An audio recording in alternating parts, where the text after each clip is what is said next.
Hello everyone, welcome back. This is Engineer Hussein Mwasafi.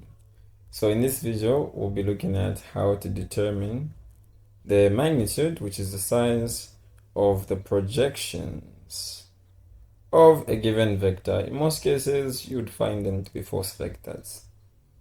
Okay, so before we begin, don't forget to like and subscribe to the channel. All right, let's get to it. So before I explain anything further, I want you to understand that this particular aspect under position vectors is mostly understood with examples.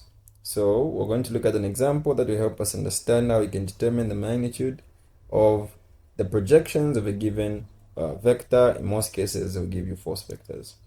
All right, let's get to it. So in this example, we're being asked to determine the projection of the force F in the figure. Let me just change my color a bit. All right, so we need to determine the magnitude, which is the size of the projections of the force F, which is this 100 Newton force, onto the U and V axis. So we have the U and the V axis there. So we need to determine the size of the U as well as the V component. Now, from the looks of things, you would notice that you are having right angle triangles in these shapes. We can say that this is shape A and this is shape B. Both shape A and B are right angle triangles. So, with that in mind, we can pick any projection to start with and we'll apply basic trig properties to solve them. So let us try and begin with the V projection. Let us try the V projection. So for the V projection, I will simply just extract the shape that I see in the V. So we're having that right there, and we have the 15 degrees there. 15 degrees, and as we can see, it is a right angle triangle. So I can just extend it like that and just show that it's a right angle triangle in that sense. So we know that from this point here to that point here, we know that the entire line here is simply the F. So this is F being equal to 100 newtons. Now this is the FV projection. So FV projection, and this is literally the V projection we're interested in. So if you look at this shape, I can just draw it in maybe a nice format to help you see clearly. Okay, so imagine we have that right angle there to show that it's a right angle triangle. We have the 100 there. All right, so our main interest is to find the V. So we know that the 90 degrees here is pointing at the hypotenuse, and the angle here that we have, which is 15 degrees, is simply pointing at the opposite, and the remaining side is simply the adjacent. So using the trig ratios, which is simply SOHCAHTOA, we can easily find the projection. Now under SOHCAHTOA, it states that if you have been given one side and an angle, concentrate on the side given and the side you have been asked to find. Given one side and an angle, concentrate on the side given and the side you have been asked to find. So we are looking for the V projection, which is the side where we have been asked to find, and the side given is a hype. So our main interest of the trig ratios is hype and adjacent. So from the SOHCAHTOA, we need to look for the one, or the ratio that has the adjacent and the hypotenuse, which is the CAH. This simply implies that cos theta is equal to adjacent over hypotenuse.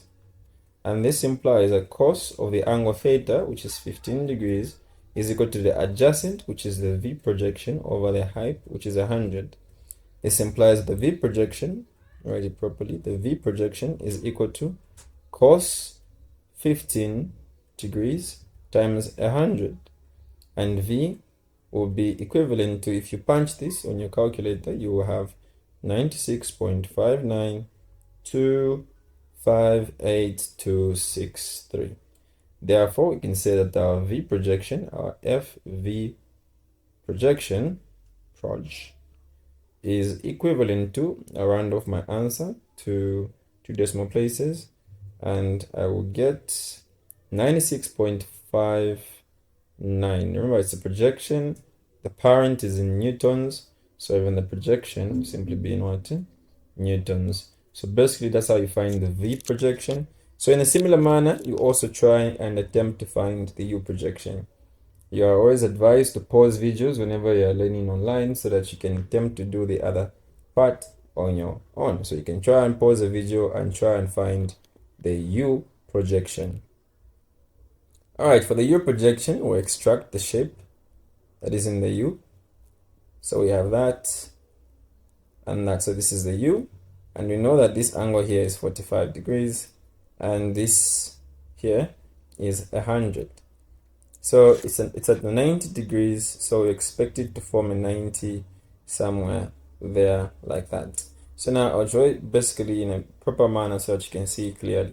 So what we're having is this.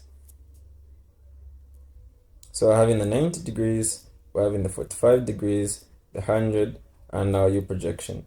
So we're going to use a similar concept that we used. We're given one side and an angle. We have the side, which is the height. The angle points at the opposite, and the remaining side is the adjacent. So we need to find the adjacent. We've been given the hypotenuse. So from the trig ratio here that we're using, the one that has the height and the adjacent is the same that we used, which is CA. Therefore, cos theta is equal to adjacent over the hypotenuse. So cos of the angle 45 is equal to the adjacent, which is the U projection, over the hypotenuse, which is 100. Therefore, the U projection will simply be cos of 45 times 100.